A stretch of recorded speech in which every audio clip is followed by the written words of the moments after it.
అందరికీ నమస్కారం. ఈరోజు మనం మొక్కను ఏ విధంగా నాటాలో మనం తెలుసుకుంటున్నాం. కాబట్టి దీన్ని ఫాలో కండి అందరూ. ఇదే విధంగా మొక్కలు నాటి ఈ వనాలను పెంచండి. వన మహోత్సవంలో ప్రతి ఒక్క విద్యార్థులు భాగస్వాములు కండి అని విజ్ఞప్తి చేస్తున్నాం.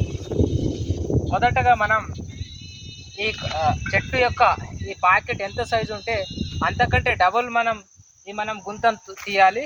తీసిన తర్వాత కొంచెం మనం సాధ్యమైనంత వరకు తప్పకుండా అందరూ కూడా కొంచెం ఎరువు వేయాలి. చెట్టు నాటే మొదలు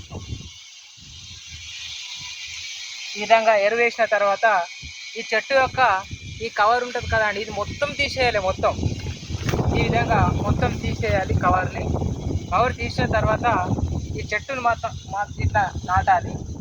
నాటిన తర్వాత ఈ భూమిలో ఉన్నటువంటి మొదటగా తీసినటువంటి మట్టిని ఇక్కడ వేయాలి. అంటే ఇక్కడ వేసిన తర్వాత ఈ మొదటగా తీసిన మట్టిని ఈ గుంతలోకి వేయాలి. మనం అంటే మొదటగా తీసిన మట్టిని ఎందుకు వేస్తున్నామంటే ఈ పైన లేయర్లో చాలా పోషకాలు ఉంటాయి భూమి పైన, కాబట్టి అందుకనే ఈ మట్టిని వేయడం జరిగింది.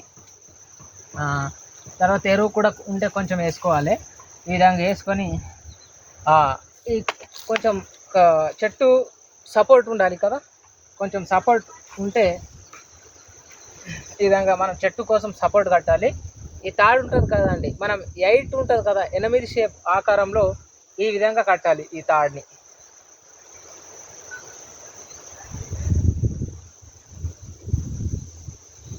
ఇప్పుడు 2 అయితే 2 కూడా కట్టాలి. ఇక్కడ కడితే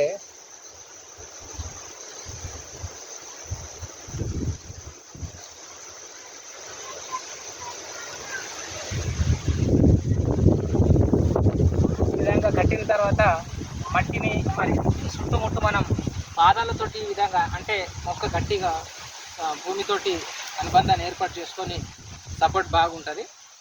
తర్వాత మనం ఏం చేయాలంటే ఇక మొక్క నాటిన తర్వాత చాలామంది మర్చిపోయి అట్లనే వెళ్ళిపోతారు ఫోటో దిగే సందర్భంలో. ఇక మర్చిపోవద్దు, ఎందుకంటే వాటర్ వేయడం కంపల్సరీ మర్చిపోవద్దు. చెట్టు పెట్టిన తర్వాత దానికి ఒక తోచిన వాటర్ వేయాలి.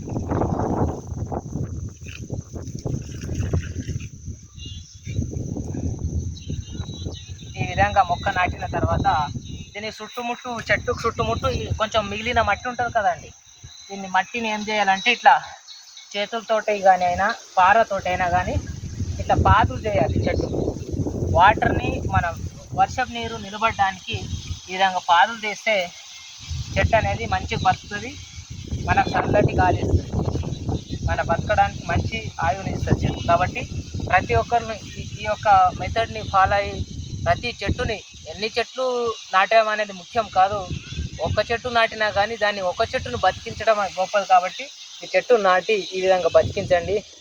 ఈ పుడమి తల్లికి ప్రతి ఒక్కరు కృతజ్ఞత తెలపండి. నమస్తే అండి అందరికీ.